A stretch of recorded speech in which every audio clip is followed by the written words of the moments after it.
मंदिर के चबूतरे में लगेगा 30,000 घन फुट पत्थर। कम से कम 6 माह तक चलेगा प्लिंथ का निर्माण। प्लिंथ पर ही खड़ा होगा राम मंदिर का मुख्य ढांचा। मंदिर निर्माण के साथ हो रहे कई अन्य निर्माण कार्य। राम मंदिर की नींव के निर्माण का तीसरा चरण शुरू हो गया। वैदिक मंत्रोच्चार के साथ रामलला परिसर में प्लिंथ निर्माण यानी मंदिर के चबूतरे की आधारशिला रखी गई। इसके तहत सुपर स्ट्रक्चर के प्लिंथ का निर्माण कार्य किया जाएगा। प्लिंथ निर्माण की जिम्मेदारी कार्यदायी संस्था L&T को दी गई है। प्लिंथ में बेंगलुरु के ग्रेनाइट पत्थर के साथ मिर्जापुर के पत्थरों के अलग अलग ब्लॉकों की निर्धारित डिजाइन तैयार की जाएंगी। राफ्ट के ऊपर प्लिंथ का ढांचा खड़ा होगा। इसमें करीब 30,000 घन फुट बलुआ और ग्रेनाइट पत्थरों का इस्तेमाल होगा। प्लिंथ के ऊपर ही आगे चलकर मंदिर का ढांचा खड़ा होगा। राम मंदिर का निर्माण के इस विशेष शो में आइए जानते हैं इस हफ्ते क्या कुछ हुआ मंदिर निर्माण में और आगे की क्या है योजना।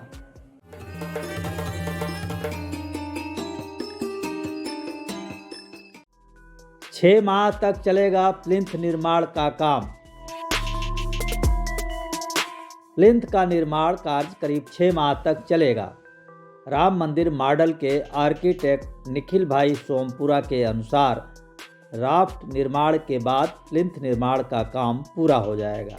फिर आखिर में फर्श पर कॉलम के लिए मार्किंग की जाएगी और पिलर साइज के अनुसार फर्श पर कटिंग का काम होगा, जिस पर पिलर के आधार को रखा जाएगा। सुपर स्ट्रक्चर के प्लिंथ निर्माण में ग्रेनाइट और मिर्जापुर के पत्थरों के ब्लॉकों के 3-3 इंच के गड्ढे होंगे। इन्हें इंटरलॉक करने के लिए 6 इंच का ग्रेनाइट पिन बनाया गया है। 3 अलग अलग प्रकार के पत्थरों से प्लिंथ का निर्माण किया जाएगा। इस तरह के 18 बड़े साइज के और 12 छोटे साइज के ब्लॉक बनाए जाएंगे। ग्रेनाइट पत्थर लगाने का काम मई तक पूरा हो जाने की उम्मीद है। प्लिंथ पर ही होगा मंदिर के मुख्य ढांचे का निर्माण।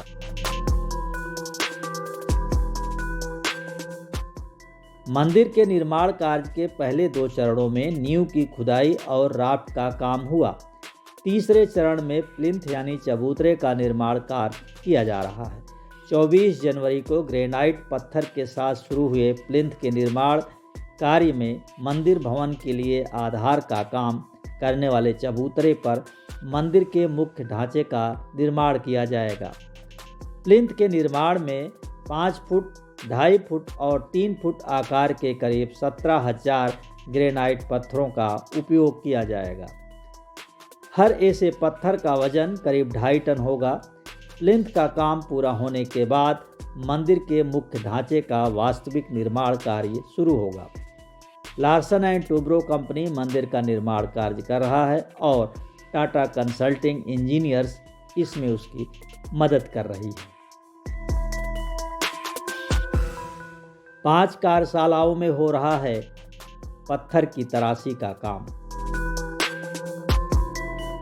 राम मंदिर निर्माण के लिए पत्थर तराशी के लिए कुल 5 कार्यशालाओं में काम चल रहा है। इनमें दक्षिण भारत की एक कार्यशाला के अलावा अयोध्या और राजस्थान की कार्यशालाएं प्रमुख हैं। राजस्थान में जहां मंदिर के खंभों और दीवारों को तैयार करने के लिए पत्थरों पर नक्काशी का काम किया जा रहा है, वहीं अयोध्या की कार्यशाला में मंदिर की छत को तैयार किया जा रहा है, जिसमें लगभग 2 दर्जन से अधिक कारीगर नक्काशी का कार्य कर रहे हैं। दक्षिण भारत की कार्यशाला में ग्रेनाइट के पत्थरों की कटिंग की जा रही है। मंदिर की मजबूती को ध्यान में रखते हुए दक्षिण भारत के सबसे मजबूत प्राकृतिक ग्रेनाइट पत्थर का इस्तेमाल प्लिंथ के निर्माण में हो रहा है। यात्री सुविधाओं सहित 18 एकड़ में होगा राम मंदिर का निर्माण। राम जन्मभूमि परिसर में राम मंदिर निर्माण का काम जोरों पर है। मंदिर के नींव के तीसरे चरण में अभी 20 फीट ऊंची प्लिंथ का निर्माण कार्य चल रहा है। इसके बाद राम मंदिर का गर्भगृह आकार लेना शुरू करेगा। ट्रस्ट ने राम मंदिर निर्माण का जो खाका तैयार किया है उसके तहत राम मंदिर यात्री सुविधाओं सहित कुल 18 एकड़ में अयोध्या की भव्यता बढ़ाएगा। श्री राम जन्मभूमि तीर्थ क्षेत्र ट्रस्ट ने मंदिर निर्माण के समानांतर भक्तों के लिए सुविधाएं भी विकसित करने की तैयारी की है। 2.77 एकड़ में मुख्य मंदिर होगा। रामायण की थीम पर आधारित 6 एकड़ में राम मंदिर का परकोटा बनाया जाएगा। ये राम मंदिर को प्राकृतिक आपदाओं से सुरक्षित रखेगा। 9 एकड़ में भक्तों की सुविधाएं और अन्य प्रकल्प विकसित किए जाने की योजना है। अमावा मंदिर के पास बनाए जा रहे हैं 200 अमानती घर। मंदिर निर्माण के साथ साथ भक्तों के लिए सुविधाएं भी विकसित करने का काम ट्रस्ट कर रहा है। ये सभी निर्माण कार्य मंदिर बनने के साथ पूरे हो जाएंगे। मंदिर परिसर में जूता चप्पल निकालने के लिए ऑटोमेटिक मशीनें लगेंगी। साथ ही श्रद्धालुओं के सामान को रखने के लिए अमानती घर का भी निर्माण कार्य कराया जाएगा। अभी राम जन्मभूमि परिसर से सटे अमावा मंदिर में 200 अमानती घर बनाए जा रहे हैं। ट्रस्ट ने मंदिर निर्माण के बाद भक्तों की आने वाली संख्या के आधार पर सुविधाएं विकसित करने की भी तैयारी की है।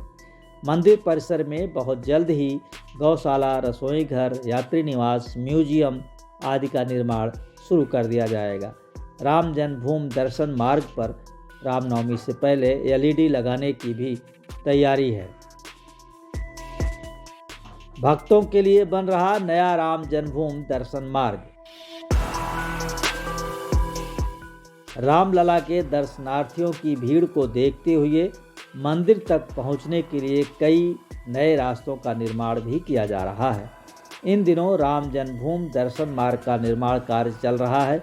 इसके लिए सुग्रीव किला से सीधे राम मंदिर तक 80 फीट चौड़ा रास्ता बनाया जा रहा है।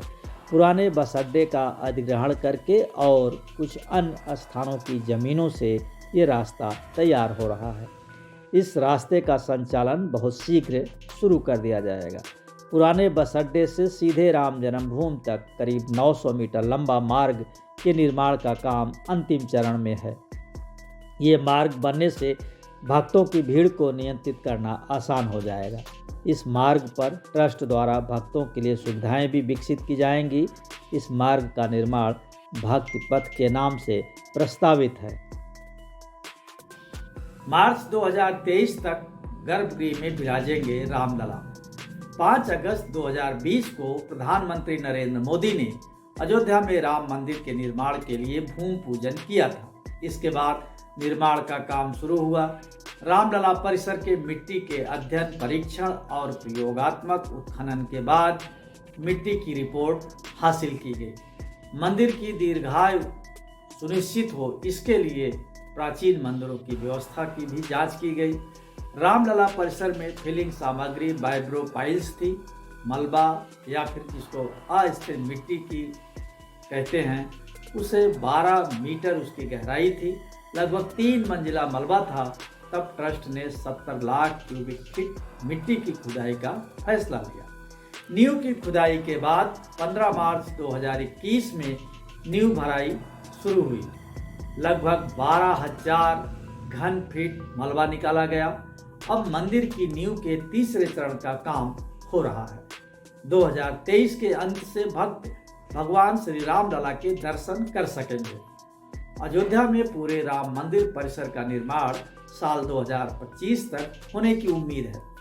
राम मंदिर का निर्माण का ये शो आपको पसंद आया तो लाइक करें, शेयर करें और हाँ, कमेंट बॉक्स में अपनी बात जरूर लिखें।